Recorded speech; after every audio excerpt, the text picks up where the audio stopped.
Modern day Blizzard sucks. They drop the ball at every single opportunity, whether it's with microtransactions, character designs, new title releases. They always disappoint their customers. And now the former Blizzard president, Mike Ybarra, has deleted his post where he melted down, calling Marvel's rivals an Overwatch clone that stole Black Widow from Widowmaker. So, in a now deleted post to X, he wrote, "Looks like Overwatch Marvel rivals ships tomorrow, much like Light of Mortima, the clear copy of Horizon Zero Dawn out of China. I mean, even the character named Widowmaker in Overwatch versus Black Widow and Marvel's rivals, NetEase and Tencent, all the same, which is ridiculous because Black Widow debuted in the comics in 1964, decades and decades before Widowmaker was even a concept, never mind a completed character. It just goes to show that these people do not really know the entertainment industry. You would think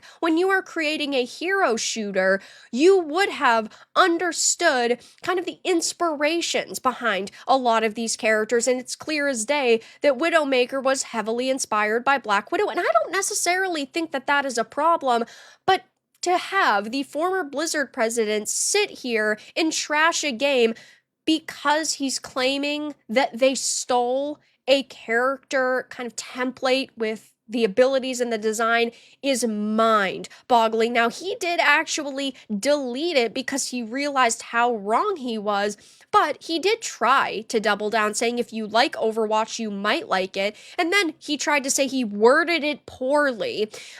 And it's clear what they are doing. It's not the first time. He's just salty that this game now has hundreds of thousands of players in it. I mean, it only had just released yesterday, 18 hours ago.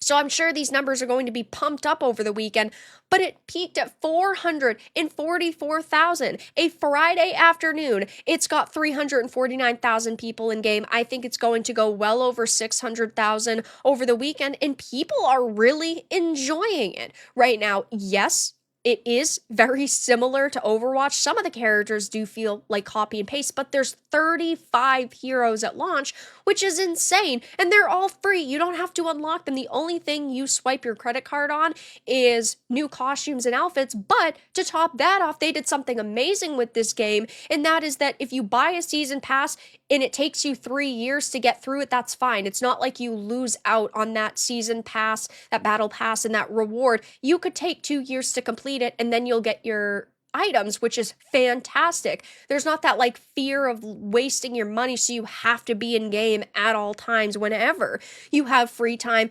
These are just decisions that have been made by people who do seem to genuinely care about their audience. And sure, I'm not sitting here that NetEase is an amazing company. They certainly are not, but it seems that the developers behind this at Marvel Studios or Marvel Games, they did create this idea and they've executed it pretty well. And for 450,000 people nearly, there were really no server problems. It's not like the servers were constantly going down or it was hard to find matches, excuse me. It was a pretty seamless experience from everything I've seen. I did play a little bit myself, and while this may not be the perfect game, it's just clear that it's a well-polished title that does not try to treat you as a wallet, which is a breath of fresh air. And I do think that, yeah, it is similar to Overwatch, and that is why a lot of people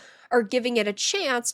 But he's clearly angry that Overwatch 2 has not done the numbers that they ultimately had expected, because while we don't have the Overwatch 1 numbers on SteamDB because it wasn't on Steam, right now in game, in Overwatch 2, there's 25,000 people. The all-time peak was when it went onto the platform at 75,000, so he is clearly just kind of angry that the game, or one of the games that launched under his management, is not, being able to even hold a candle to a title like Marvel's Rivals. And to just say that they stole Black Widow from Widowmaker makes me physically cringe.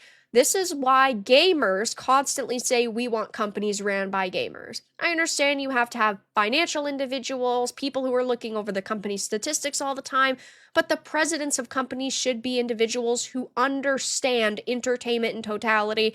And it just goes to show how out of touch Mike Ybarra really and truly is. So I will be curious to see if anyone else at Blizzard melts down over the next couple of days because of this behemoth launch. But so far, Marvel's Rivals is kicking ass, and I think it's funny to see these people freaking out over it.